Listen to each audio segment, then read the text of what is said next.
ডাকে আজকে স্থানীয় দাবির ভিত্তিতে জেলা শাসকের নিকট গণডেপুটেশন। এখানে উপস্থিত আজকের এই সভার সভাপতি, আমাদের সংগঠনের রাজ্য কমিটির সহসভাপতি কমরেড দিলীপ দাস।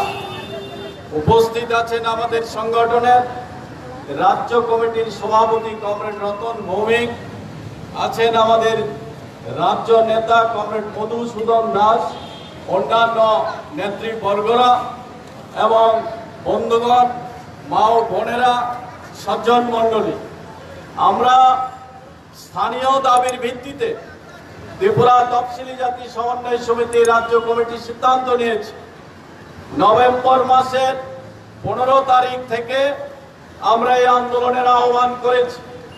বিভিন্ন মহকুমাতে, অঞ্চলে, স্থানীয়ভাবে এলাকাতে এই আন্দোলন শুরু হয়েছে, এখনো অব্যাহত আছে। আজকে আমরা পশ্চিম জেলার জেলা শাসকের নিকট জেলা ভিত্তিক 13 দফা দাবির ভিত্তিতে এই আন্দোলনে সামিল হয়েছে। আমাদের দাবিগুলির মধ্যে প্রথম যে দাবি, কি গ্রামীণ এলাকা কি শহর এলাকা, কর্মহীন হয়ে পড়েছে বিশেষ করে গরিবাংশের মানুষ। না রেগার কাজ আছে, না টুয়েপের কাজ আছে। রেগার কাজ প্রতি মাসে 4 দিন কাজ হচ্ছে না, 5 দিন কাজ হচ্ছে না। একটা সময় বামফ্রন্ট সরকারের সময় এটা 95 দিন হতো বছরে, এখন 40 দিন কাজ হচ্ছে না। টুয়েপের কাজ একমাত্র ত্রিপুরা রাজ্যের শহর এলাকাতে গরিব মানুষের জন্য এই কর্মসংস্থান শুরু হয়েছে। কিন্তু বিজেপি আইপিএফটি এই সরকার আসার পর এই কর্মসংস্থান প্রায় বন্ধ করে দেওয়ার মতো অবস্থা, কোনো কাজ সেখানে করা হচ্ছে না। অথচ তাদের প্রতিশ্রুতি ছিল, নির্বাচনী প্রতিশ্রুতি, 340 টাকা রেগার মজুরি, 200 দিনের কাজ। কোথায় তাদের সেই প্রতিশ্রুতি? আজকে কর্মহীন হয়ে পড়েছে শহর এবং গ্রামীণ এলাকার মানুষ। তাদের হাতে পয়সা নেই, দোকানদাররা বসে আছে, বিক্রি করতে পারছে না। গ্রামীণ অর্থনীতিতে একটা চরম সংকট দেখা দিয়েছে, তার ধাক্কা শহরে লাগছে। গ্রামীণ মানুষের হাতে পয়সা না থাকলে শহরের দোকানদার থেকে জিনিস কেনা যায় না। ভয়ঙ্কর অমানবিক সিদ্ধান্ত নিয়েছে ভাতা প্রাপক যারা, তাদের ভাতা কেটে দেওয়া হয়েছে। 4,19,000 মানুষ 30টার উপরে প্রকল্পে ভাতা পেত, আর এই সরকার আসার পর 49,000-এর উপরে ভাতা প্রাপকের নাম বাদ দিয়েছেন। এখন আবার বলছেন যে ভাতা প্রাপকদের পুনরায় দরখাস্ত দিতে হবে দেওয়ার আবেদন করার জন্য। কি অদ্ভুত কথা! যাদের বয়স 70 হয়ে গেছে, 75 হয়ে গেছে, 80 হয়ে গেছে, 85 হয়ে গেছে, সেই বয়স্ক মায়েরা, বাবারা, বৃদ্ধরা, অভিভাবকরা কি করে কাগজ জোগাড় করবেন? SDM office, BDO office, tehsil office, panchayat office, তারা ঘর থেকে বেরোতে পারে না। তাদের কাগজ জোগাড় করতে হবে। সরকারকে এই ইনকোয়ারিটা করতে পারে না। তারা কি বিদেশ থেকে এসেছে? তারা এই দেশের নাগরিক না? এদেশের জন্য তাদের শ্রম নেই? এদেশের জন্য তাদের অবদান নেই? আজকে তাদেরকে হয়রানি করা হচ্ছে। আমরা দাবি করছি, একজনেরও ভাতা বাতিল করা যাবে না। যাদের বাতিল করা হয়েছে অবিলম্বে তাদের ভাতা চালু করতে হবে। প্রতিশ্রুতি মতো 2,000 টাকা ভাতা চালু করতে হবে অবিলম্বে, এবং উপযুক্ত যারা ভাতা পাওয়ার তাদেরকে ভাতা দিতে হবে। 3 বছর চলে গেছে, এখন পর্যন্ত 3 জন মানুষকে নতুন করে ভাতা দেওয়ার সিদ্ধান্ত নিতে পারলো না এই সরকার। এই হচ্ছে সরকার।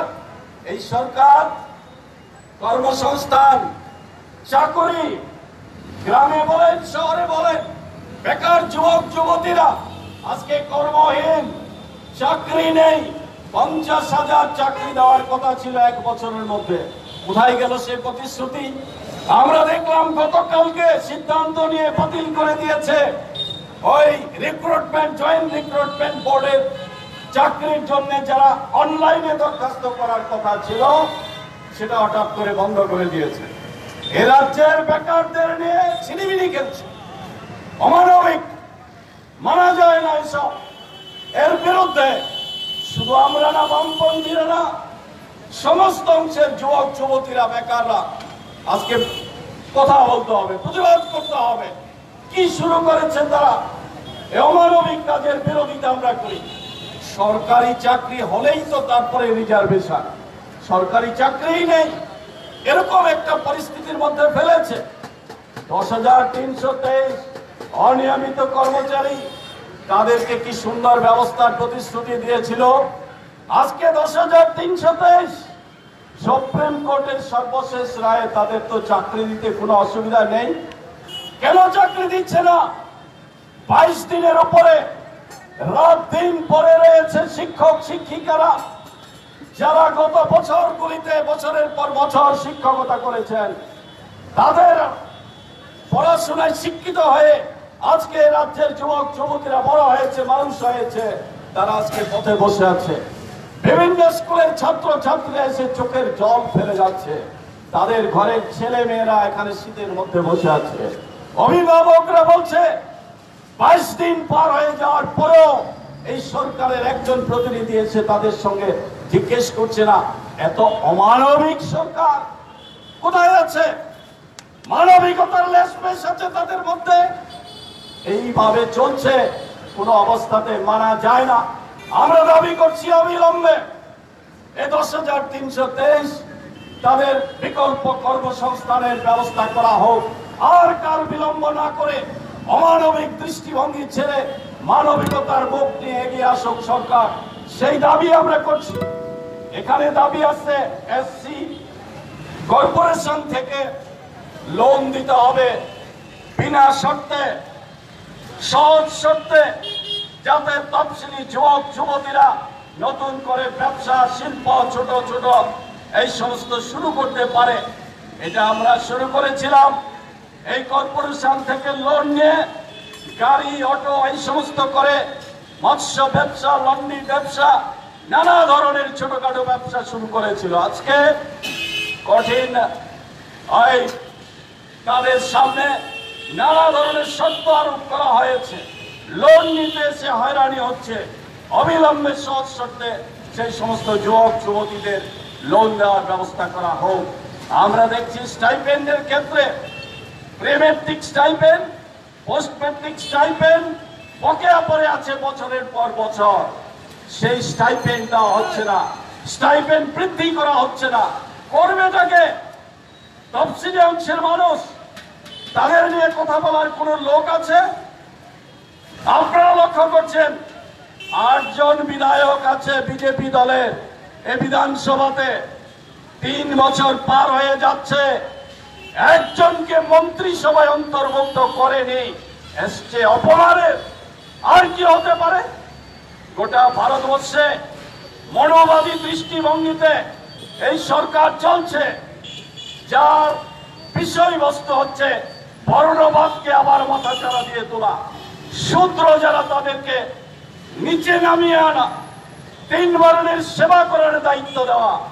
আর বিধানসভা নির্বাচনে ভোটে জেতার পর তফসিলি বিধায়ক যারা আছে তাদের সঙ্গে কি সেই ব্যবহার করা হচ্ছে? জিজ্ঞেস করতে চাই। সংরক্ষণের নিয়ম তো তাই ছিল, যেখানে পলিসি মেকিং হবে সেই জায়গাতে তাদেরকে নিয়ে যেতে হবে, তারা যাতে সিদ্ধান্তের অংশীদার হতে পারে, সিদ্ধান্তের মধ্যে হস্তক্ষেপ করতে পারে। 3 বছরের মধ্যে যতগুলি সিদ্ধান্ত হয়েছে, একটা সিদ্ধান্তের মধ্যে তাদের মতামত প্রকাশিত হয়েছে তফসিলি অংশের মানুষের সঙ্গে বিশ্বাসঘাতকতা করছে, এইভাবে অপমানিত করছে, তফসিলি অংশের মানুষদের সঙ্গে বেইমানি করছে। তাই তাদের মানুষের জন্য কাজ করার কোনো ইচ্ছা তাদের নেই। এই দাবি সনদের মধ্যে আমাদের আছে পশ্চিম জেলার মধ্যে অনেকগুলি রাস্তাঘাট অকেজো হয়ে গেছে, গাড়ি চলাচল করতে পারছে না। সেই রাস্তাঘাটগুলিকে মেরামত করা হচ্ছে না, সেই দাবি এখানে চিহ্নিত করা হয়েছে। এইভাবে 13 দফা দাবি নিয়ে আজকে আমাদের প্রতিনিধিরা জেলা শাসকের নিকট গিয়েছেন, সেখান থেকে ফিরে এসে তারা এখানে বলবেন, এখানে আমাদের নেতৃত্বরা আছে, সেই সম্পর্কে আলোচনা করবেন। আজকের আন্দোলনে যারা অংশগ্রহণ করেছেন, আমি সকলকে আমাদের সংগঠনের রাজ্য কমিটির তরফ থেকে আন্তরিক ধন্যবাদ এবং অভিনন্দন জানাই। আমাদের এই দাবি শুধুমাত্র তফসিলি অংশের মানুষের দাবি না, গোটা রাজ্যের দাবি, গোটা পশ্চিম জেলা সমস্ত অংশের মানুষের দাবি।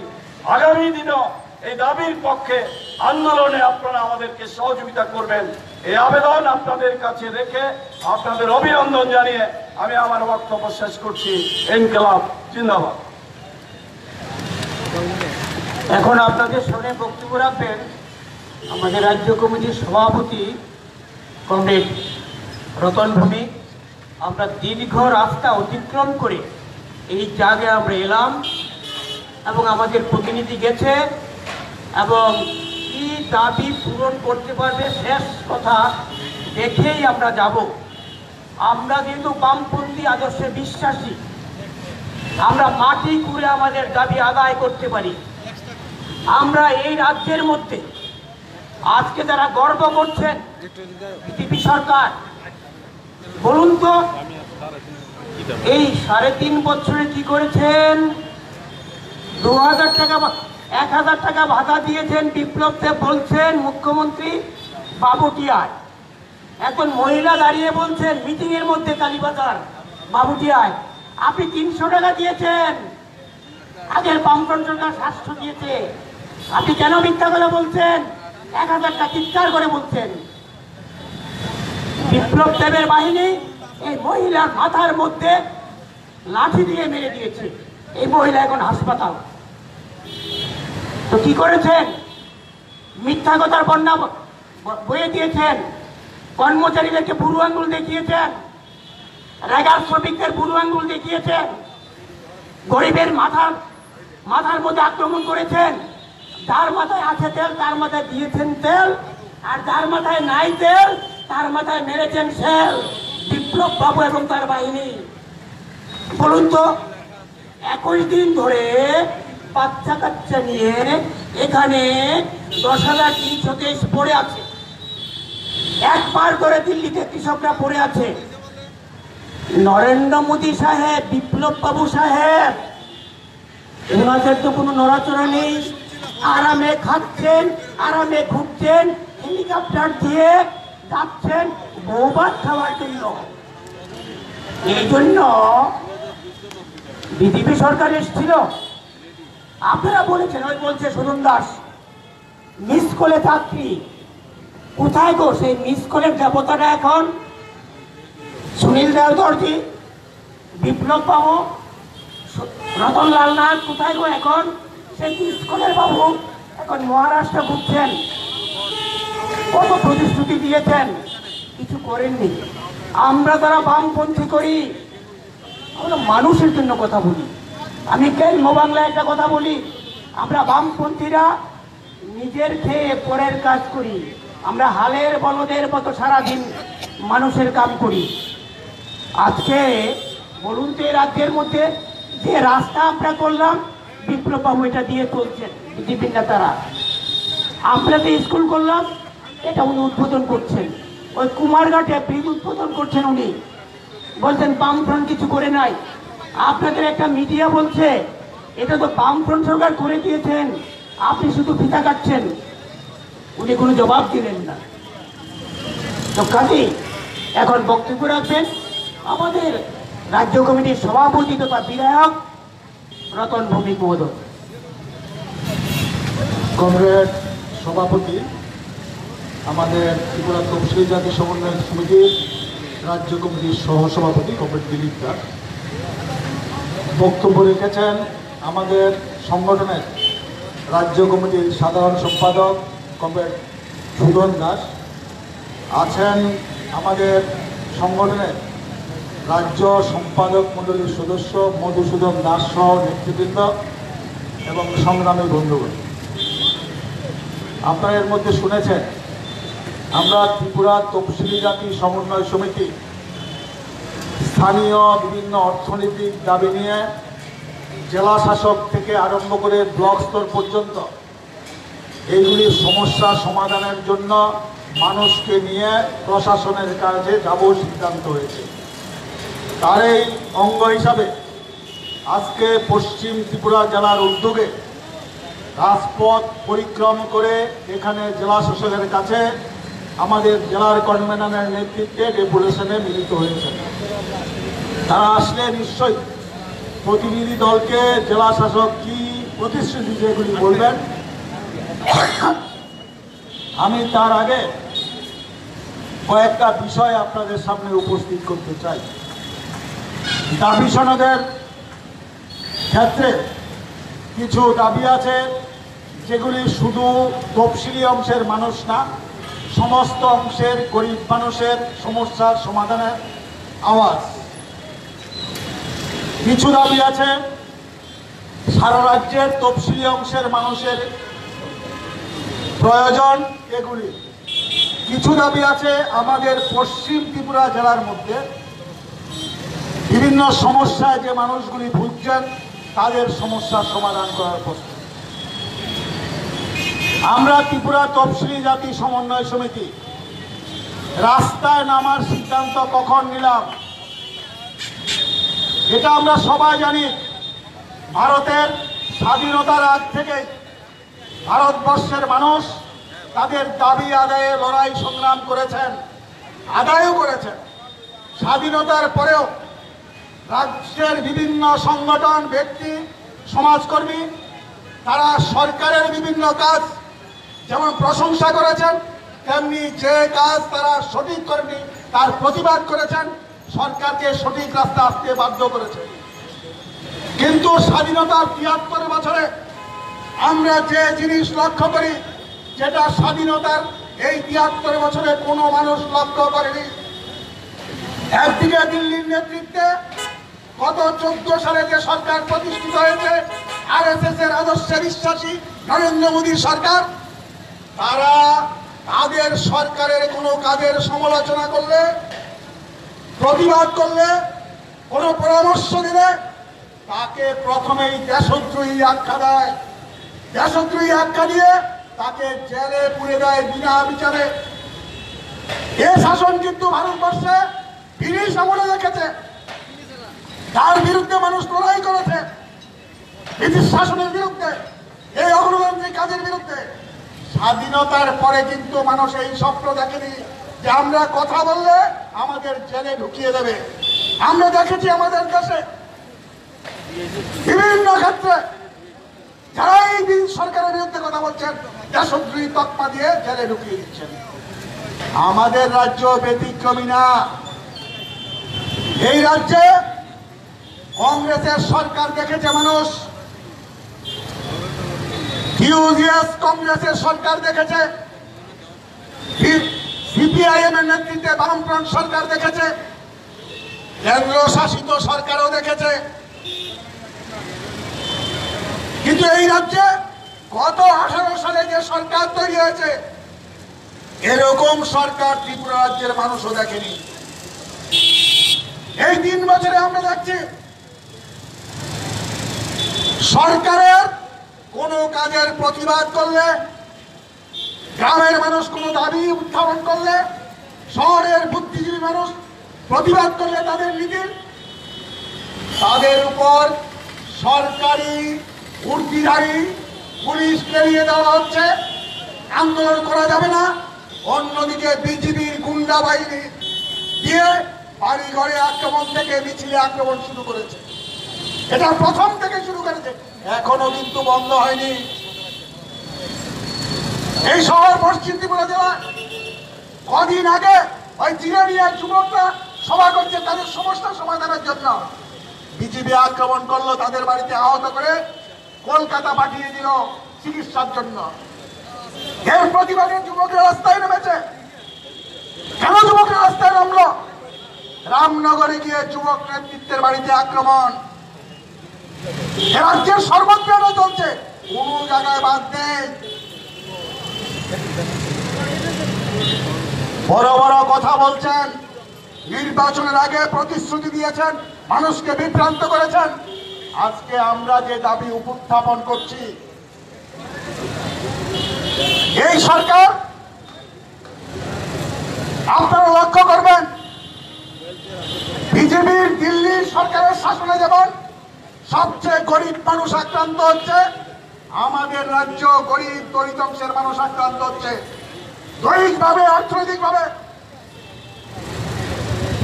কেন্দ্রীয় সরকার একটার পর একটা নীতি নিচ্ছেন, আর এই করোনা ভাইরাসকে সামনে রেখে গরিব মানুষকে আরো গরিব করে দিচ্ছেন। আম্বানি আদানিদের স্বার্থে সমস্ত কিছু তাদের হাতে তুলে দিচ্ছেন। আমরা যেখানে সাংবিধানিক অধিকার বঞ্চিত তফসিলি অংশের জন্য, উপজাতি অংশের জন্য, গরিব মানুষ তাদের উপরে উঠানোর জন্য ভারতবর্ষের সরকার যে সিদ্ধান্ত নিয়েছিল, সংবিধানে যা লিপিবদ্ধ আছে, তাদের সংরক্ষণের মাধ্যমে শিক্ষা, চাকুরি এগুলিতে সুযোগ দিয়ে উন্নত করা। আজকে কেন্দ্রীয় সরকার কি করছে? সরকারি ক্ষেত্রে যাতে সংরক্ষণের সুযোগ না দিতে হয়, সমস্ত কিছু শিক্ষা প্রতিষ্ঠান থেকে আরম্ভ করে কলকারখানা সব বেসরকারি হাতে তুলে দিচ্ছেন, যাতে তারা দাবি কাটতে পারে আমাদের সংরক্ষণের কোটা দাও। তার জন্য আমাদের দাবি করতে হচ্ছে এখন সারা ভারতবর্ষে, শুধু সরকারি ক্ষেত্রে না, বেসরকারি ক্ষেত্রেও সংরক্ষণের ব্যবস্থা করতে। আপনারা দেখুন না, এয়ারপোর্ট থেকে আরম্ভ করে ব্যাংক পর্যন্ত, LIC থেকে BSNL সমস্ত কিছু আজকে বেসরকারি হাতে তুলে দিচ্ছে। সব সম্পদ বিক্রি করে সরকার চালানোর চেষ্টা করছে, সরকার বেলার চেষ্টা করছে। সরকার এগুলি করবে না, এগুলি ব্যবসায়িক প্রতিষ্ঠান আদানি আম্বানিরা করবে, আমরা শুধু দেখে রাখবো।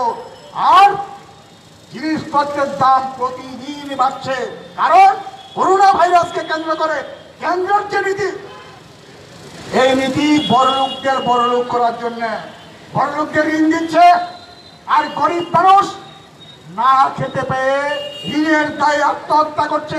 আমাদের রাজ্য গরিব মানুষ বেসরকারি সংস্থার হাতে আজকে ঋণ নিয়ে ঋণ না দিতে পারে আত্মহত্যা করতে বাধ্য হচ্ছে। এরকম অসংখ্য ঘটনা আছে।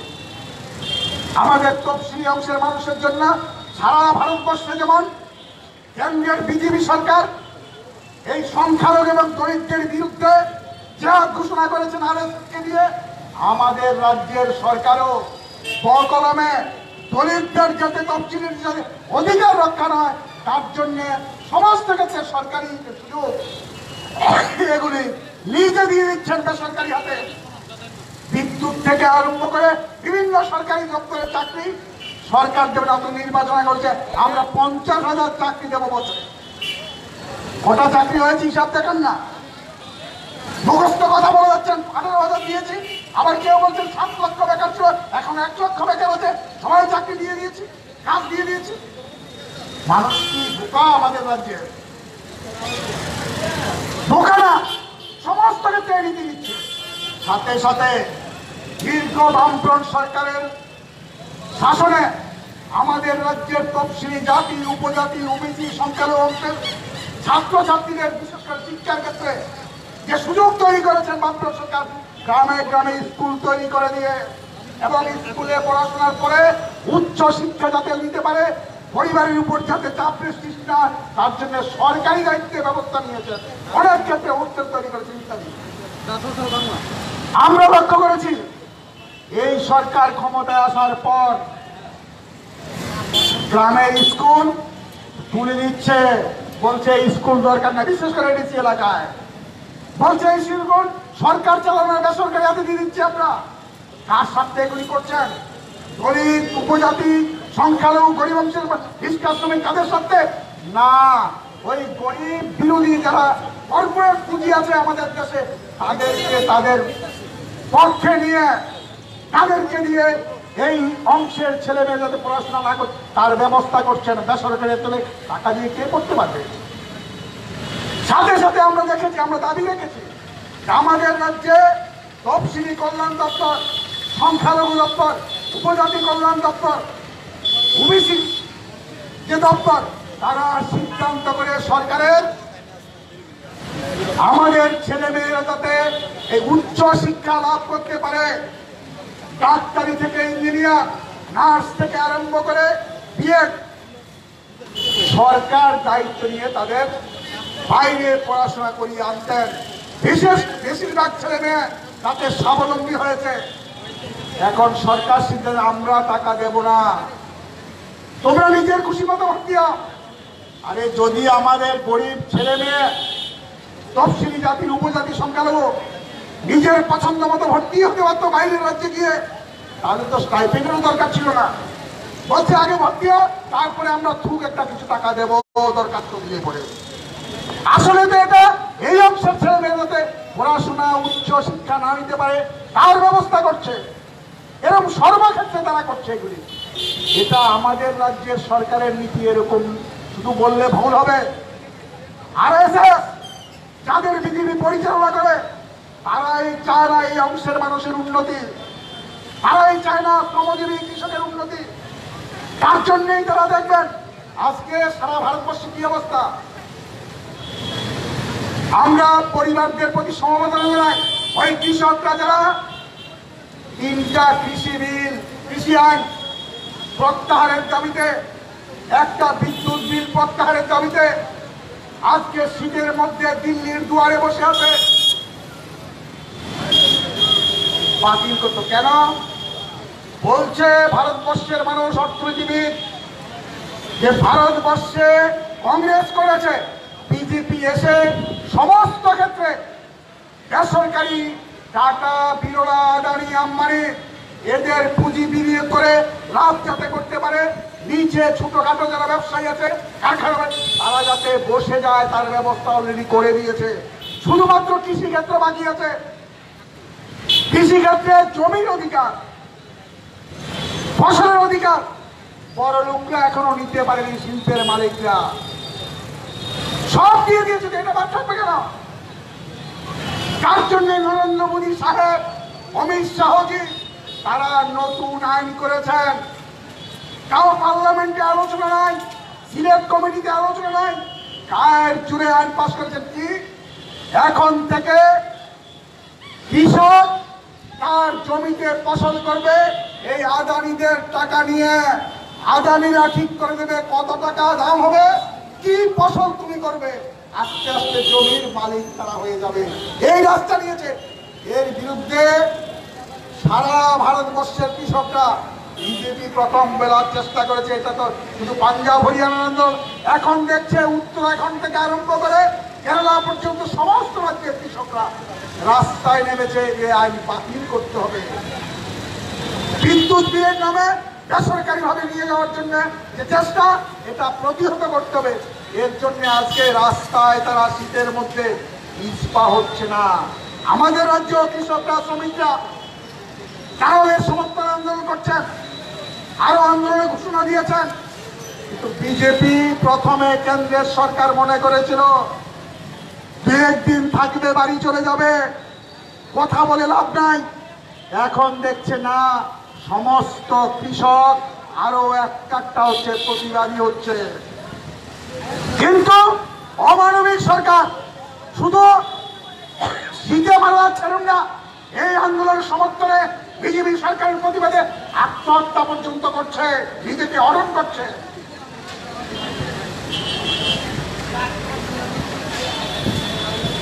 আমরা তার অনুসারী আমাদের রাজ্যের বিপ্লব দেব সাহেবের সরকার, রতন বাবুদের সরকার কি করছেন? নির্বাচন আগে বলে গেছেন, তোমরা কোনো চিন্তা করবে না, আমরা সরকারে আসলে আমরা তোমাদের সব ব্যবস্থা করে দেব মানবিক দৃষ্টিভঙ্গি নিয়ে। কতদিন হলো সরকারে এসছেন? প্রায় 3 বছর। কি মানবিক দৃষ্টিভঙ্গি দেখেছেন? একজন পাষাণ নিজের মানুষও ওই তাদের গণ অবস্থানের সামনে যদি দেখে শিশুরা রাস্তায় ঘুমিয়ে আছে তাদের বাবা মায়ের চাকরির জন্য, তারও পাথর গলবে, কিন্তু বিপ্লব বাবু, রতন বাবুদের মন গলে না। ওই বিরোধী দল থেকে বিরোধী দল নেতা মুখ্যমন্ত্রীর কাছে দেখা করে আবেদন করেছেন যে কি করছেন এগুলি, এটা তো আমাদের রাজ্যের ছেলে মেয়ে, এদের একটা কিছু করুন। কারণ আমরা লক্ষ্য করেছি বামফ্রন্ট সরকারের সময় তাদের চাকরি। হাইকোর্ট, সুপ্রিম কোর্ট বলেছে দারিদ্রতা দেখে চাকরি দিয়েছে, এটাকে ফিরিয়ে হবে না, চাকরি বাতিল। চেষ্টা হয়েছে বামফ্রন্ট থেকে আইনগতভাবে যা দরকার সবগুলি, কিন্তু সুপ্রিম কোর্ট বলেছে না, এদের মাস্টারি চাকরি করার সুযোগ দেওয়া যাবে না।